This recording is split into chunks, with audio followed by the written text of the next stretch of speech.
view my organs, say, as resources, as you've put it, in a kind of like materialist liberal way. I kind of think of them as my organs, and I think of my body as like my body, and I think of me as a person, not just a big sack of flesh that can be chopped up for the pleasure of some liberal technocrat. Call me old-fashioned, I guess. But then you turn to this example and you say, well, okay, what if... Hello guys! Welcome back to my YouTube channel, Ask Makeover. Today I'm joined with Paige. We're going to be checking out Triggered Leftist debate Mike Owens on abortion. So without further ado, let's get started. Do you believe that organ donation should be mandatory? I do not. You do not.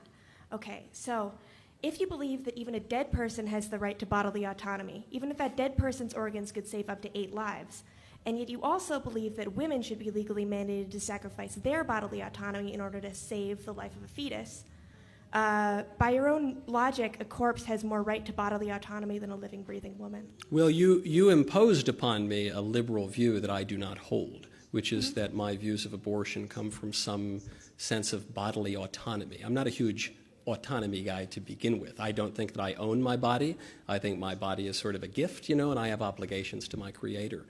The reason that I don't support mandatory organ donation is not because of some liberal conception of autonomy or something. It's because that's not what your organs are for. Your organs are for you. Your lungs are to bring oxygen to your blood. Your heart is to pump blood around your body. Your liver is to take care of what I will probably do later on at the bar after this speech, and so on and so forth. My organs are not for you. Your organs are not for me. So you can give an organ donation, and that can be a lovely thing to do, but you aren't obligated for it because things are known largely by what they are for. Okay. It sounded like you were just going to be anti-organ donation for a second. I was like, that's weird. No. But I am against, going in and stealing people's organs. I think that would be quite wrong. Stealing from a person who isn't alive, which gives them I think desecrating bodies is pretty bad, right or like digging up graves is bad too, yeah. Mm-hmm.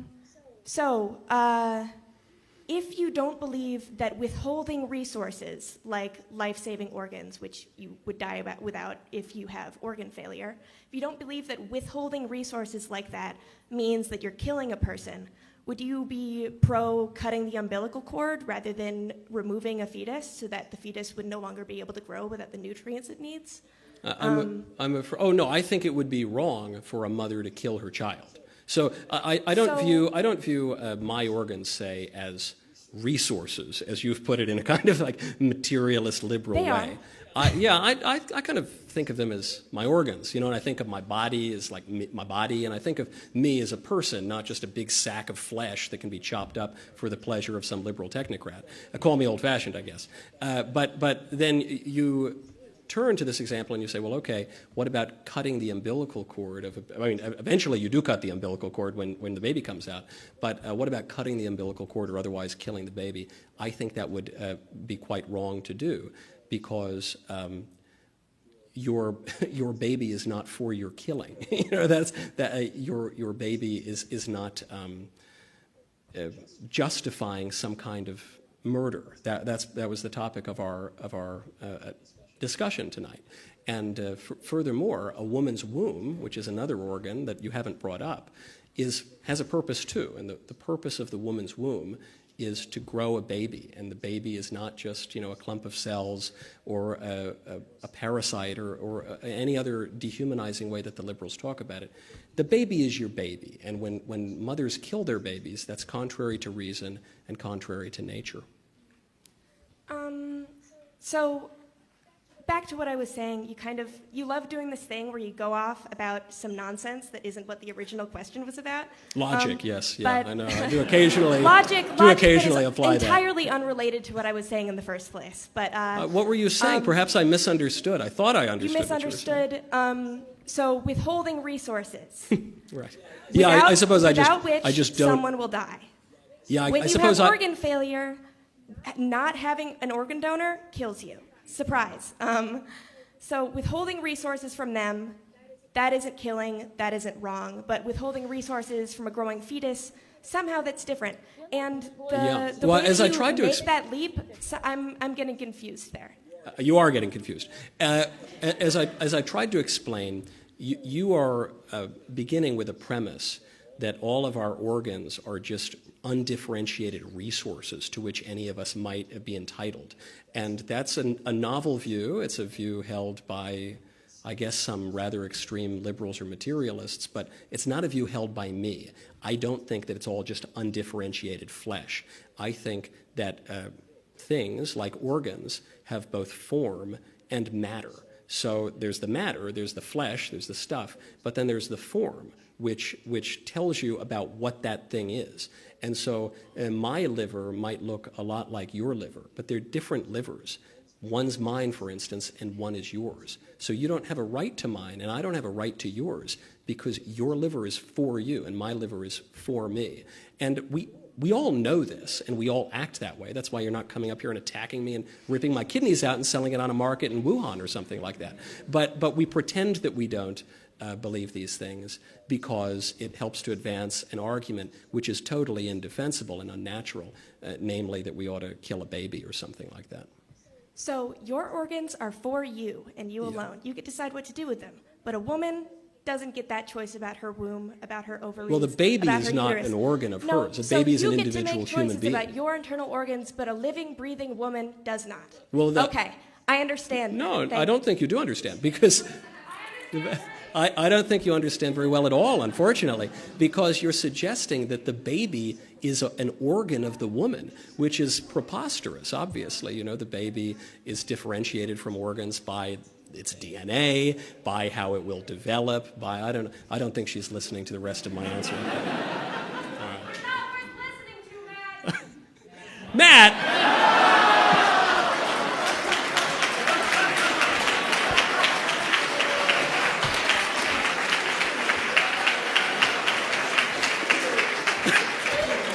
You know what that was like? That girl knows something so smart, which is, when I was a young man, a single guy, right, the best way that you could really, if you liked a girl and, you know, the girl was seeing some other guy, the best way you could needle the guy is by getting the guy's name right. You say, hey, you know, how's Mark doing these days? Oh, actually, his name is Mag. Oh, yeah, whatever. Yeah, okay. Real nice. It's not Smoky Matt, not Smoky Ben, not Smoky Candace. Okay, this was a nice video. I feel when you're having a conversation with someone, listen to their point of view also. Is a dialogue. You're trying to understand where this person is coming from and let them understand you also. It's not like I must be right, I must be right. We are all humans and we are all learning, and we don't know everything in this world. If we did, we won't need each other. So when you're having a conversation with someone, listen to them. Her point of view wasn't even, I won't say it wasn't reasonable, but like it didn't hold any substantial ground. What she was saying was literally, I don't know how to put the words, but it wasn't given. I just feel like people try to look for corny ways to justify killing babies and be like, oh, you're telling a woman what to do with her own body. She has no right over her own body. You have right over your own body. That's why you got pregnant. If you didn't have right over your own body, you won't get pregnant. You have your own right, and you choose to get pregnant. And now you don't want to be responsible for your own actions, and that's on you. What do you think? Actually, the way they actually sat and discussed between themselves was actually okay. Yeah, it was. But will I say, according to what you said, the girl was not actually going towards the direction of, as like to be understandable. Yeah, because abortion is something that you purposely did. So it's not something that, like, see you're sleeping and come and abort a baby from you. Why? So it's something you willingly did, and you are willing to take your action by you aborting the child. But abortion is something like, what they say, abortion is like murder. You murdered someone. Because they say that, according to what nursing students and doctors do, see that you just found out that you're pregnant, the heartbeat of your child is already, it has started beating already, meaning that the child is already forming. There is a human in you already collecting air. And if you are like, oh, it's a fetus or it's an embryo, you were once like that. So if you are trying to say, oh, it's not a human being, that's how everyone form. It's like you Yeah. saying that an egg is not a chicken because it never got to develop. Yeah, It's it may be an harsh. egg, but if you had given it its time, it should have become a full-blown chicken. So I just feel we should be able to hold ourselves responsible for any actions we take and any decision we choose to make. This was a lovely video. Please remember to like, subscribe, and share our videos. We'll see you on the next one. Bye. Bye.